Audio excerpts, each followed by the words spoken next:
Dan peristiwa yang ketiganya, Nabi Khidir membaiki tembok. Kisah ini telah Allah paparkan di dalam surah Al-Kahfi pada ayat 77 hingga 78. Kejadian terakhir ini, kedua-duanya tiba di sebuah desa dalam keadaan yang sangat letih, haus dan lapar. Mereka berdua meminta makanan daripada penduduk desa itu, tetapi penduduk desa enggan menjamu mereka. Dalam keadaan itu, Nabi Khidir AS berusaha membina semula dinding sebuah rumah yang hampir roboh di desa itu. Perbuatannya membuatkan Nabi Musa AS kehairanan, lalu bertanya mengapa tidak ambil upah atas kerjanya itu. Peristiwa ini menunjukkan bahawa seorang yang ingin berguru ataupun bersahabat dengan Nabi Khidir AS mestilah mempunyai sifat ikhlas yang tinggi.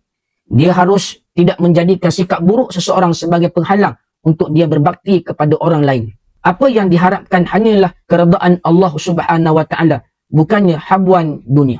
Ada ulama mengatakan bahawa pertanyaan Nabi Musa kepada Nabi Khidir tentang kejadian pertama iaitu merosakkan bahtera dan kejadian kedua membunuh kanak-kanak masih lagi boleh dimaafkan oleh Nabi Khidir AS kerana Nabi Musa berbuat demikian demi kebaikan umat dan berlandaskan kepada syariat. Namun apabila Nabi Musa mempersoalkan bayaran upah atas kerja yang dilakukan, pertanyaan tersebut mempunyai unsur keduniaan dan kepentingan diri. Pertanyaan itulah yang menjadi titik pemisah di antara mereka berdua. Di antara rahsia kenapa Nabi Khidir AS membina semula tembok telah Allah sebutkan di dalam Al-Quran pada surah Al-Kahfi ayat yang ke-82 yang bermaksud adapun dinding rumah itu adalah kepunyaan anak yatim di kota itu dan di bawahnya ada harta benda simpanan bagi mereka berdua.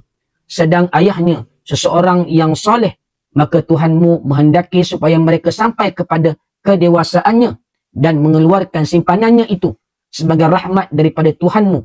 Dan bukanlah aku melakukannya itu menurut kemahuanku sendiri. Demikian itu adalah tujuan perbuatan-perbuatan yang kamu tidak dapat sabar terhadapnya. Demikianlah pelajaran dan pengajaran yang kita dapati daripada penggambaraan Nabi Musa AS dan Nabi Khidir AS. Walaupun kelihatan seolah-olah Nabi Musa gagal untuk memperolehi ilmu laduni, sebenarnya tidak begitu.